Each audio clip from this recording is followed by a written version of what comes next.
Donald Trump recently had an interview where he shared his views on alcohol consumption and tobacco smoking. You can't afford to miss his personal story with regards to his brother's battle with alcohol consumption and whether he won or lost. You got to take a look at this, and I love what Donald Trump here has to share. Now, before I get into the comments of Donald Trump, I want to remind you that if you like this video, give it a thumbs up, and subscribe to this channel and share this video so that others may be warned of the dangers of alcohol consumption. Now, we got to realize that the Bible answers many of our questions, and the Bible definitely addresses alcohol consumption. We're going to answer the question, well, is alcohol good for us? And what does the Bible have to say about alcohol consumption? We're also going to share some science on some current or relatively current science that has been showing that alcohol may not be the best thing for you. So let's take a look at what Donald Trump had to say. Yeah. I noticed at the events you don't drink, and you don't drink or smoke, right? I don't drink or smoke. No. You never have? No, I never have. I had a great brother who taught me a lesson. Don't drink. And he said, don't smoke. He smoked and he drank, and he was a great guy. He was a very handsome guy. Is he older? He was older? Quite a bit older, yeah. And he had a problem with alcohol and smoke a lot. But, I tell people, no drugs, no drinking, no cigarettes. Yeah. I tell that to my kids all the time. I'd say, no drugs, no drinking, no smoke. And it was tough. He'd always tell me, he'd say never. So he was, really old enough that you would look up to somebody, and I'd look up to him anyway. Did you admire him? Yeah, I admired so much about him. He had so much going. He had the look. He what was had his name? Unbelievable personality, like an incredible personality. What was his name, Donald? His name was Fred Trump. And he had a problem with alcohol. He got addicted to it because they say alcohol is tougher than drugs to get off of. I don't know if you've ever heard that. I'm in recovery, actually. I've been in recovery, so like most of the last 10 years. From alcohol? From drugs and alcohol. So which is worse?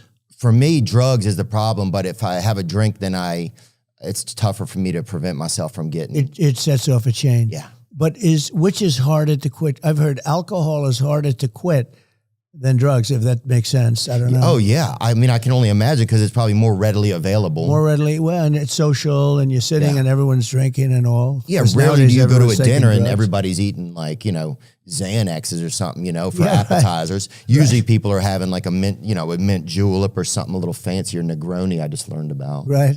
But yeah. So you have a problem with that then? Yeah. Oh, wow. It's been in my family. My family, it's like, yeah. Can you stay away from it? Yeah, I've done a good job. I mean, how long have you been off? I go to recovery meetings. I've been off most recently a little over 2 years.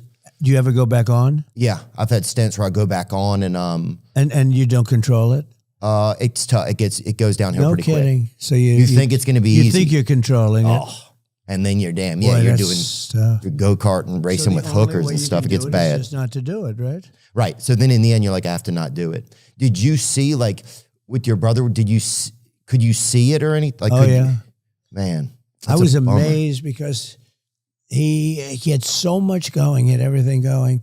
I think it happened in college at a fraternity maybe, or I don't know, somewhere along the line it happened, and all of a sudden, this is not unique. This is a very common story, unfortunately. But and then the family would see it and start to notice it, and it didn't get better.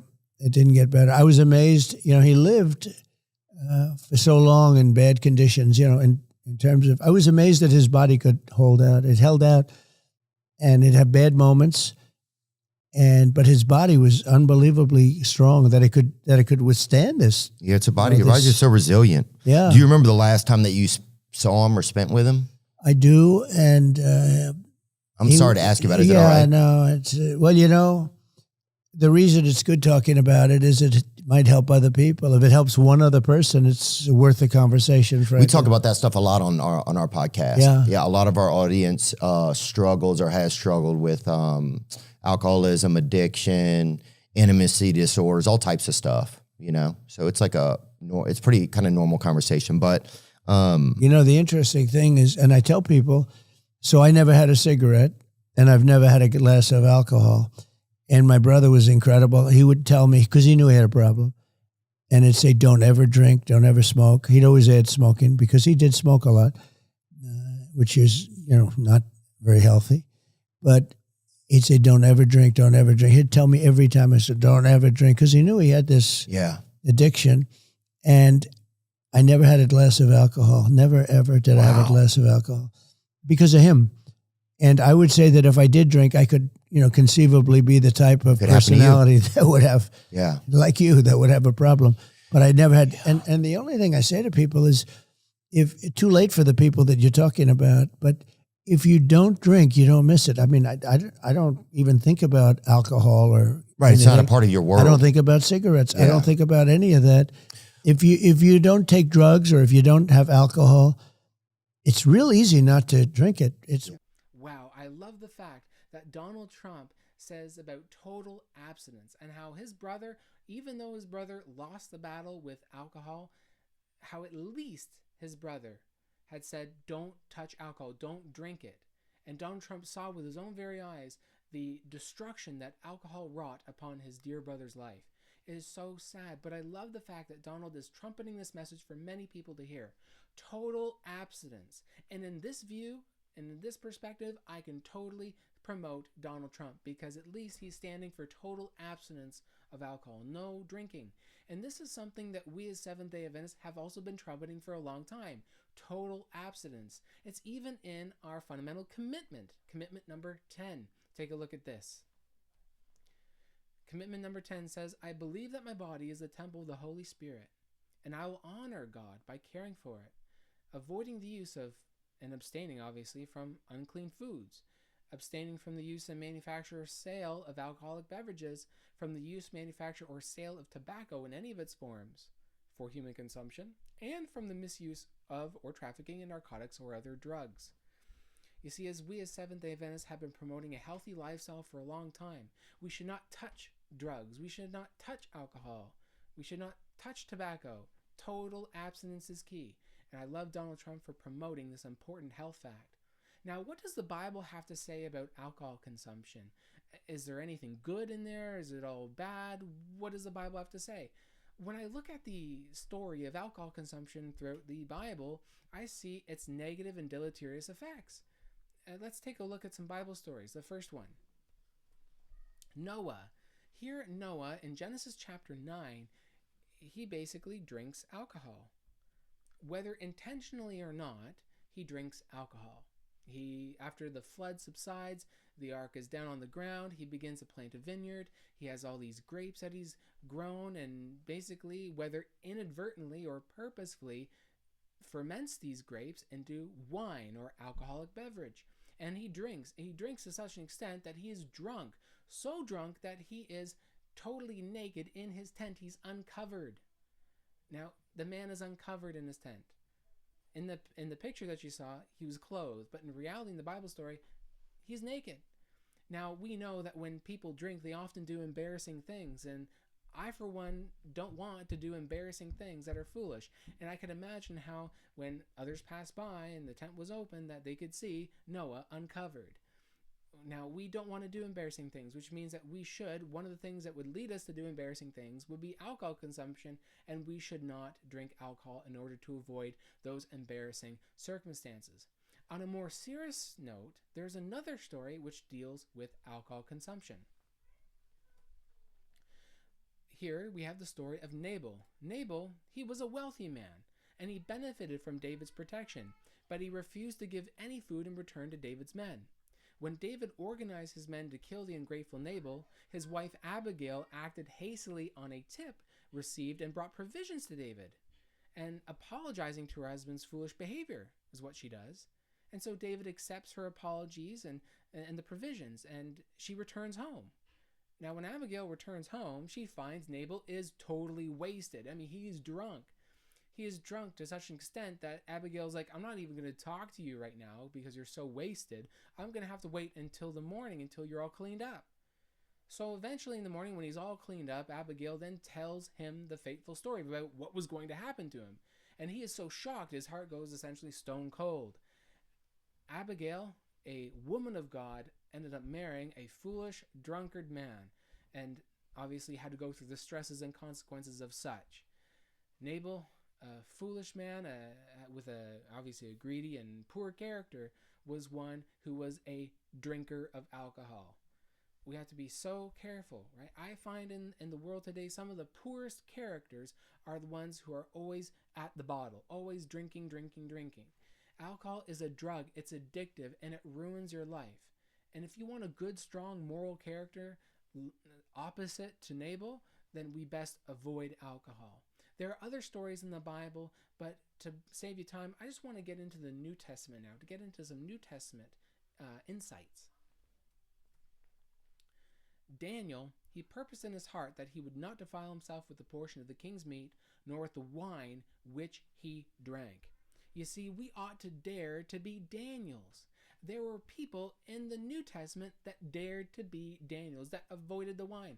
You see, Babylon has been always associated with alcoholic beverages, and we know that as Daniel was in Babylon, he was surrounded with all the bad stuff, and all this bad stuff, including alcoholic drink. Daniel said, no. We ought to dare to be Daniels and say no. Total abstinence from alcohol consumption. Now, as we get into this, we're going to see others who took a vow of abstinence.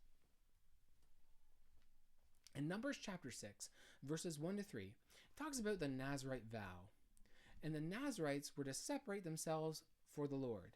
And when they were to separate themselves, they would separate themselves also from wine and strong drink. They would set aside themselves to God, and in so doing, setting themselves up to God, they would set aside and avoid completely alcoholic beverages and, we'd say strong drinks, so beer and spirits of other kinds. That's what they were to do. Now, John the Baptist in the New Testament was a Nazirite. We have a clue to this in Luke chapter 1. Luke chapter 1, verse 15 says about he, John the Baptist, would be great in the sight of the Lord, and he shall drink neither wine nor strong drink. Some people think that wine is a good thing. They think that, oh, well, wine in the Bible, we have places where, wine is encouraged in the Bible. But we have to remember that the Bible comes in an original language, or original languages. Old Testament in general, we'd say Hebrew, and in the New Testament, we'd say Koine Greek. So when we use English, often English doesn't encapsulate every word that's used very well. So sometimes we have multiple words that is translated for English into one word, wine. So when we go to the Bible, we see here in John the Baptist's case that he avoided wine and strong drink. What is the strong drink? I think when we read it superficially, we understand this would be alcohol, but let's dig a little bit deeper. The word strong drink, or the phrase strong drink, is the word sikra, when it comes from shakar. Now, shakar may be wine or any intoxicating drink like wine, whether made from barley or distilled from honey or dates. So you have to understand, it's distillation, it's alcohol. We understand John the Baptist was one who avoided alcohol. If we would follow in the greats, if we were to follow in the footsteps of the greats, like John the Baptist and Jesus Christ, we would avoid strong drink. We would avoid alcohol completely. Some people say, well, Jesus, he turned water into wine, right? That means that we can drink alcohol, right? Wrong. You want to know why? Take a look at this. In John chapter 2, verses 7 to 9, we see that yes, in fact, Jesus turned water into wine. But what kind of wine was it? Well, in Desire of Ages, Ellen G. White, she describes this, saying, the wine which Christ provided for the feast was the pure juice of the grape, meaning just grape juice. It was Christ who in the Old Testament gave the warning to Israel, wine is a mocker, strong drink is raging, and whosoever is deceived thereby is not wise. And he himself provided no such beverage. Pretty clear. We know God is the same yesterday, today, and forever. As we see all the injunctions against drinking alcohol, we know that God doesn't change. We understand that Jesus, he is eternal from beginning, never had a beginning. He's eternal. And as Jesus is eternal, God is eternal, and Jesus is God. And as Jesus gave the directive, hey, it's unwise to drink alcohol, it is true across the Bible that alcohol is wrong to drink.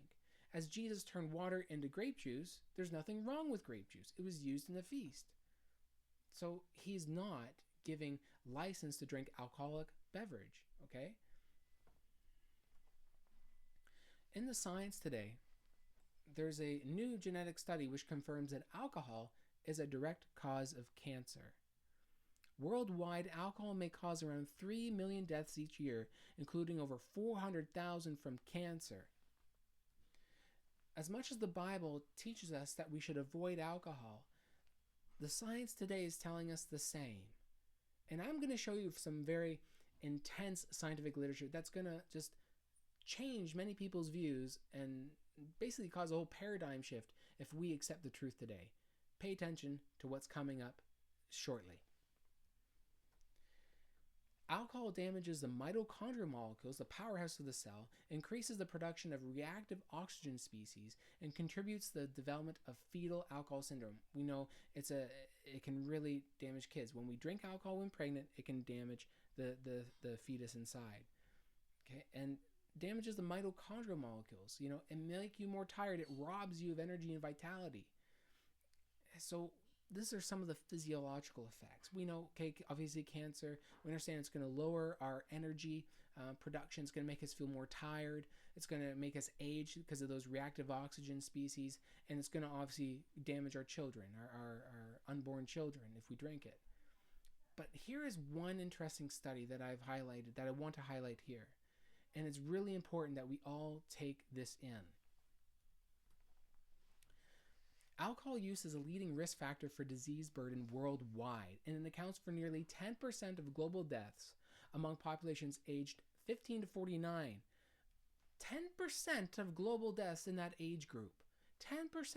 That means if we were to get rid of alcohol completely, make the world dry of alcohol, we would save 10% of that age group. 10%. I mean, that is amazing in and of itself. Now, look at the letters in yellow. Our results show that the safest level of drinking is none. This is the level is in conflict with most health guidelines, which espouse health benefits associated with consuming up to 2 drinks per day. Wow. There's that paradigm shift study. What is the safest limit of alcohol consumption? 0. We must be like the Nazarites of old. We must be like Christ. We must be like John the Baptist and say total abstinence, no alcohol for me, none for me, none for my family. And we must, like with Donald Trump's brother, must teach others the same. No drinking, don't touch alcohol, don't touch tobacco, and let us not touch it. Let us by precept and example lead others in a right way. Praise God for Donald Trump. Praise him for teaching total abstinence. He has some other areas he needs to improve on, but at least he's solid when it comes to alcohol consumption. So my friend, I hope you've enjoyed this video. Don't forget to like, subscribe, and share, and let me know what you think in the comment section down below. Do you today stand with Donald and say, yes, total abstinence is key? Do you stand with Seventh-day Adventists? Do you stand with the Bible and stand with the temperance movement? No alcohol for me? Let me know in the comment section down below. May God bless and keep you until we study again.